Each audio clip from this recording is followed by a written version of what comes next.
How the fuck's it going, everyone? Back today with another video, and this time back with another individual album review. Now, the other day I asked in one of my videos, I can't remember which one it was, for you guys to kind of throw my way some ideas for albums that you might want to hear me talk about in more depth, albums that other people may have missed or basically just ignored. And this one came up a couple of times, I believe, but I was indeed planning on doing this one anyway. So I figured, perfect opportunity. And I've had a bit of time to do a bit of note-taking here and there, and listen to the album a few times just to get my bearings. And now I am back to share my thoughts, my opinions, my observations. And the album that I'm going to be talking about here is Moonlight Sorcery's brand new full-length album debut entitled Horned Lord of the Thorned Castle. Try saying that fast 3 times in a row. So yeah, I'll get into that album a bit more in just a second, but first of all, what's going on in the background? This is Downfall of Nö out of Argentina with, I'm not sure if this was their debut, I'll say debut for now and correct it in the description. This is their full-length album anyway from 2015, entitled Umbras de Barbagia. I've shown this a few times on vinyl, but I've never actually shown this kind of A5 CD version, so I thought I would pull it out. Fancied listening to it. Fits the kind of grey weather outside very, very nicely. This is atmospheric black metal done absolutely perfectly. As you can hear in the background, there are like a few different instruments. I can't remember actually which specific instruments are used in this thing, but there's a few kind of different types of pipe, flute, that sort of stuff. I don't know if it's actually going to tell me.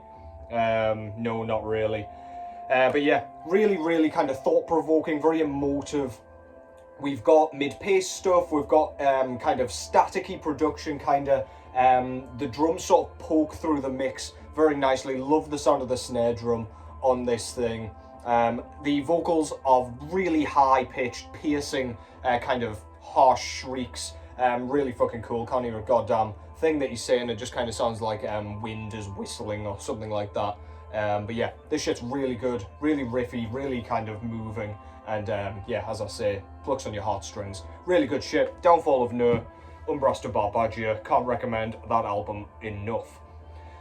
So yeah, as I say, this is going to be a review of the brand new Moonlight Sorcery album, Horned Lord of the Thorned Castle. Fuck me, I'm going to try not to say that too many times here. This came out on the 29th of September 2023, and for a lot of people this has been a really, really kind of highly anticipated album. They brought out 2 EPs last year, that got a ton of hype, and yeah, we've pretty much just been waiting on a full-length album ever since. The 2 EPs were very, very kind of, I don't know, rooted in the typical black metal style. The production was pretty lo-fi. It had an overall kind of frosty feeling, or both of them did, I should say. Really kind of frostbitten, really evil sounding.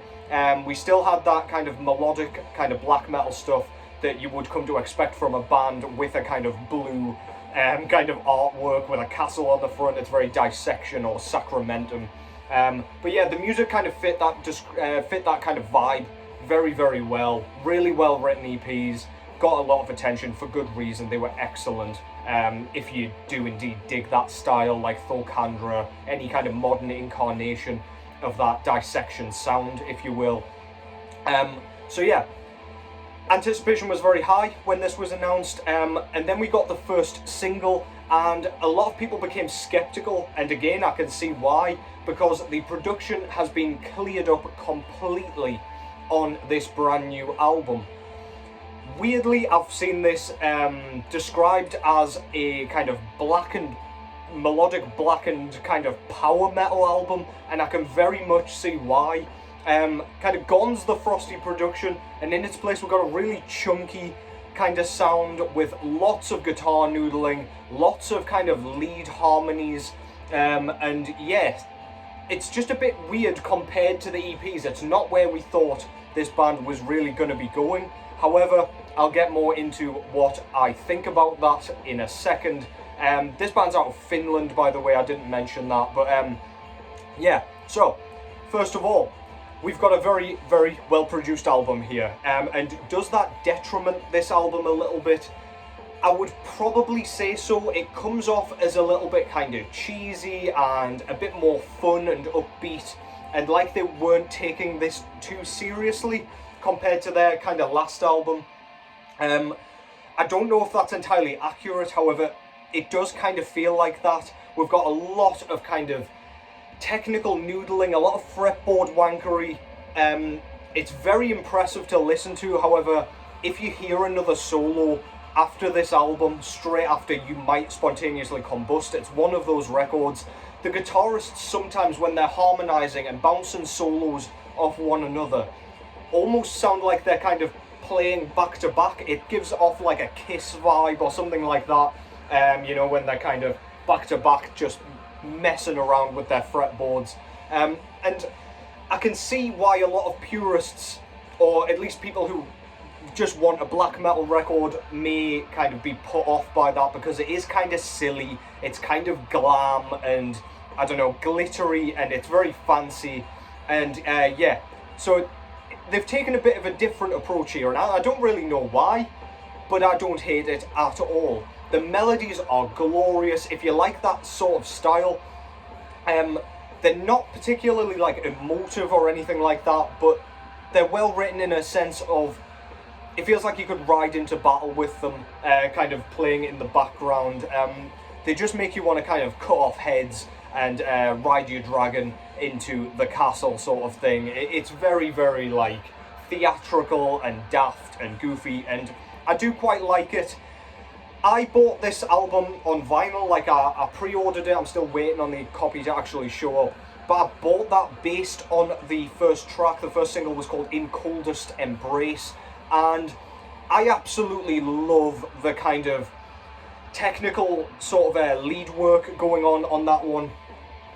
We've got the kind of chunky black metal stuff, blast beats and everything, but then this kind of really, really fucking cool, almost Dragon Force-esque sort of lead picking section comes in and absolutely blows your tits off. It's absolutely fantastic.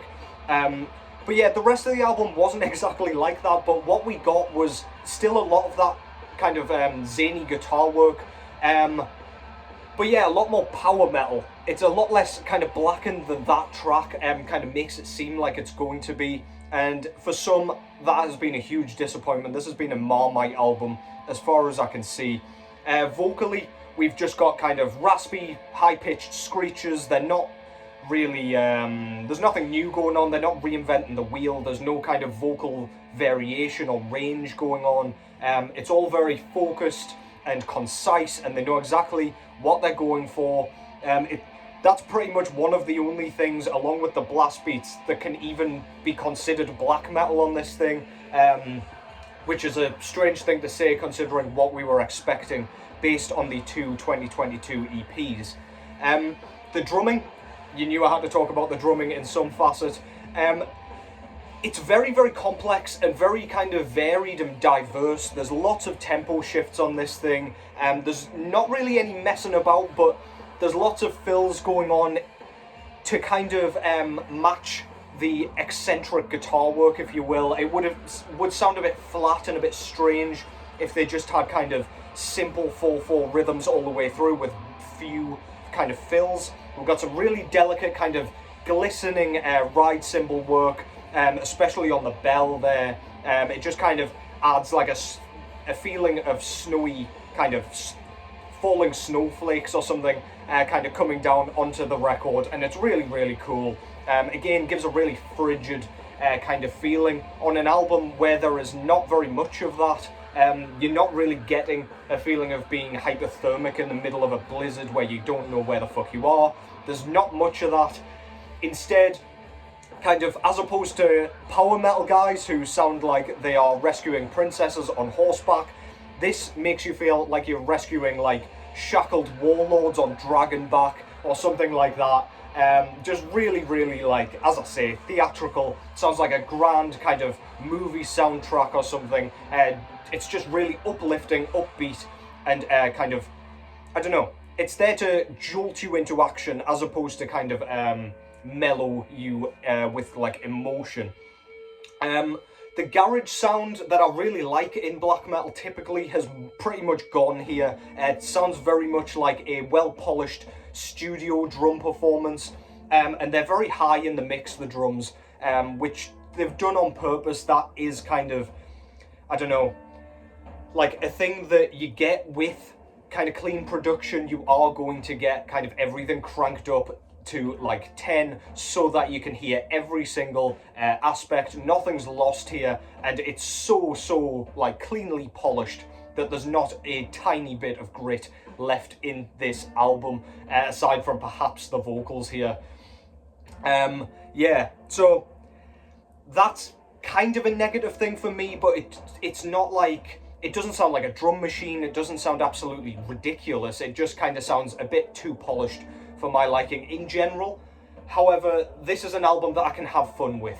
I've returned to it quite a bit, and I've been trying to decide what I feel about it, because I'm not a power metal guy, but I do like bands like Stormkeep, who has a very similar feeling to this record, or at least their first album did anyway, not so much their EP. They kind of had a similar transition from kind of lo-fi black metal into well-produced power black metal, if you will, a bit like Moonlight Sorcery.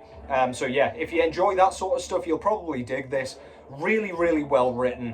And yeah, if you're a guitar nerd, if you're a lead guitarist, you will fucking love this thing, because it has some glorious melodies on this and glorious licks, and just, as I say, the technical prowess on display here is bizarre to hear in a black metal album, but it gets you straight into the album without any messing around. It doesn't really come as a surprise by the time you get to the like really technical passages, because you've got to wait a couple of tracks before it gets really silly. But yeah, it's very tight, it's very cohesive, it's beautiful, mystical, and yeah, as I say, it's totally over the top. So if any of that sounds good to you, then I absolutely recommend this album.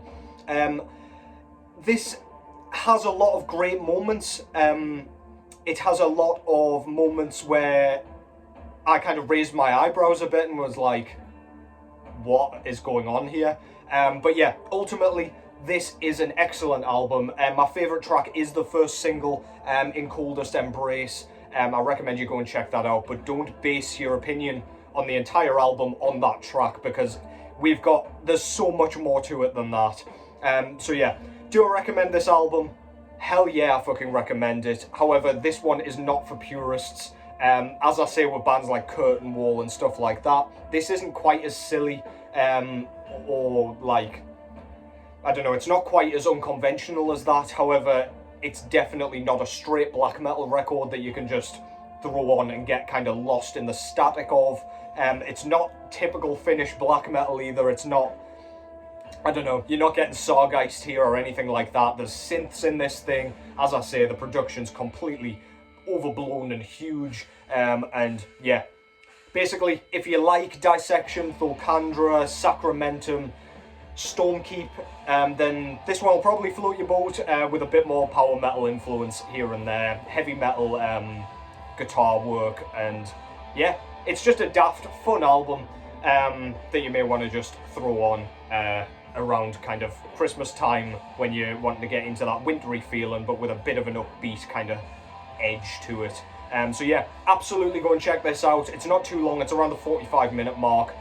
So yeah, it's just enough to cram all the lead guitar work in the world into it, and then yeah, you'll want to scratch your ears out afterwards if you hear another guitar solo, because yeah, it pretty much uses up all of your tolerance and all of your mental juices, just to not have your brain kind of melt with all this kind of complex guitar work. But yeah, hope you've enjoyed that. I really enjoyed this album. I'm looking forward to the vinyl copy coming in, because I mean, everything's different and better on vinyl. But yeah, please go and check this album out. Absolutely loved this thing. Really good fun. And yeah, let me know what you think down below, as always. Take care as always, and I will catch you in the next one.